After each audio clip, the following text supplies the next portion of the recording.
Hi hello ಎಲ್ರಿಗೂ ನಮಸ್ಕಾರ. ಇವತ್ತಿನ ವಿಡಿಯೋದಲ್ಲಿ ಉಡುಪಿ ಕುಂದಾಪುರ ಮದುವೆ ಮನೆಗಳಲ್ಲಿ ಹಾಗೆಯೇ ಬೇರೆ ಫಂಕ್ಷನ್ಗಳಲ್ಲಿ ಮಾಡುವಂಥ ತೊಂಡೆಕಾಯಿ ಮತ್ತು ಗೋಡಂಬಿ ಸುಕ್ಕ ರೆಸಿಪಿನ ಶೇರ್ ಮಾಡ್ತಾ ಇದ್ದೀನಿ. ತೊಂಡೆಕಾಯಿಗೆ ತೆಂಗಿನಕಾಯಿ ಹಾಕಿಬಿಟ್ಟು ಸ್ವಲ್ಪ ಗೋಡಂಬಿನ ಜಾಸ್ತಿ ಹಾಕಿ ಮಾಡ್ತಾರೆ. ಖಾರ ಹಾಕೋದಿಲ್ಲ, ಕೆಂಪು ಮೆಣಸಿನಕಾಯಿ ಹಾಕೋದಿಲ್ಲ. ಇದಕ್ಕೆ ರುಚಿ ತುಂಬಾ ಚೆನ್ನಾಗಿರುತ್ತೆ.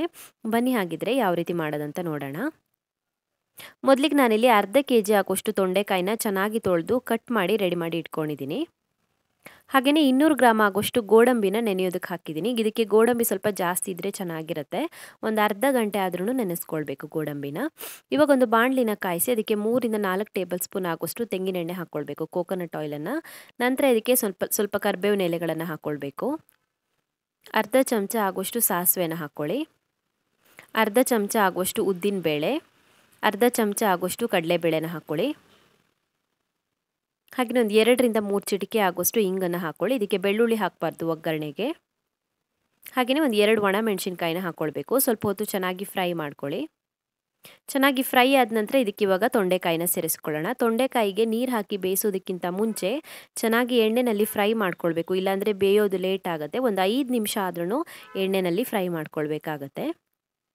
5 ನಿಮಿಷದವರೆಗೂ ತೊಂಡೆಕಾಯಿನ ಚೆನ್ನಾಗಿ ಫ್ರೈ ಮಾಡ್ಕೊಂಡಿದ್ದೀನಿ. ಇವಾಗ ಇದಕ್ಕೆ ರುಚಿಗೆ ತಕ್ಕಷ್ಟು ಉಪ್ಪನ್ನು ಹಾಕ್ಕೊಳ್ಳೋಣ. ಸ್ಟಾರ್ಟಿಂಗಲ್ಲಿ ನಾನು ಎಲ್ಲೂ ಉಪ್ಪು ಹಾಕ್ಕೊಂಡಿಲ್ಲ, ಇವಾಗಲೇ ಹಾಕ್ಕೊಳ್ತಾ ಇರೋದು. ರುಚಿಗೆ ತಕ್ಕಷ್ಟು ಉಪ್ಪು ಮತ್ತು ಒಂದು 1/4 ಚಮಚ ಆಗೋಷ್ಟು ಅರಿಶಿನ ಪುಡಿ ಹಾಕ್ಕೊಳ್ಬೇಕು. ಹಾಗೆಯೇ ನಾವು ನೆನೆಸಿಟ್ಕೊಂಡಿರುವಂಥ ಗೋಡಂಬಿನ ಹಾಕ್ಕೊಳ್ಳೋಣ. ನೀರನ್ನು ರಿಮೂವ್ ಮಾಡಿಬಿಟ್ಟು ಗೋಡಂಬಿ ಮಾತ್ರ ಹಾಕ್ಕೊಳ್ಳಿ. ಇದಕ್ಕೆ ಗೋಡಂಬಿ ಜಾಸ್ತಿ ಹಾಕಿದಷ್ಟು ರುಚಿಯಾಗಿ ಬರುತ್ತೆ. ಚೆನ್ನಾಗಿ ಮಿಕ್ಸ್ ಮಾಡ್ಕೊಳ್ಳಿ. ಚೆನ್ನಾಗಿ ಮಿಕ್ಸ್ ಮಾಡಿಬಿಟ್ಟು ಇವಾಗ ಇದಕ್ಕೆ ನೀರನ್ನು ಹಾಕಿ ಬೇಯಿಸ್ಕೊಳ್ಳೋಣ. ತೊಂಡೆಕಾಯಿ ಬೇಯೋದಕ್ಕೆ ಎಷ್ಟು ನೀರು ಬೇಕಾಗುತ್ತೋ ಅಷ್ಟು ನೀರನ್ನು ಹಾಕ್ಕೊಳ್ಬೇಕು. ತೊಂಡೆಕಾಯಿ ಪೂರ್ತಿ ಬೇಯೋ ಅಷ್ಟರಲ್ಲಿ ನೀರೆಲ್ಲ ಹಿಂಗಿಬಿಡುತ್ತೆ. ನಾನು ಇದಕ್ಕೆ ಒಂದು 2 ಲೋಟ ಆಗೋಷ್ಟು ನೀರು ಹಾಕ್ಕೊಂಡಿದ್ದೀನಿ.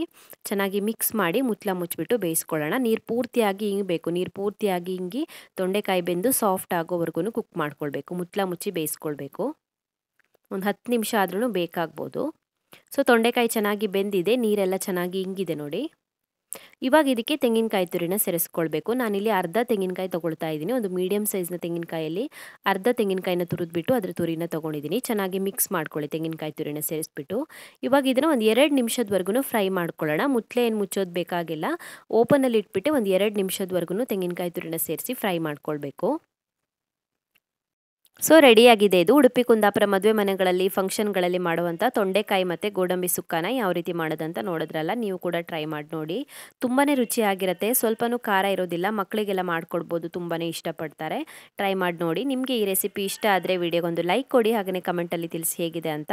ಇನ್ನೂ ಹೆಚ್ಚಿನ ವಿಡಿಯೋಗಳಿಗೆ ನನ್ನ ಯೂಟ್ಯೂಬ್ ಚಾನಲನ್ನು ಸಬ್ಸ್ಕ್ರೈಬ್ ಮಾಡ್ಕೊಳ್ಳಿ. ಹಾಗೆಯೇ ನನ್ನನ್ನು ಫೇಸ್ಬುಕ್ ಮತ್ತು ಇನ್ಸ್ಟಾಗ್ರಾಮಲ್ಲಿ ಫಾಲೋ ಮಾಡೋದನ್ನು ಮರಿಬೇಡಿ.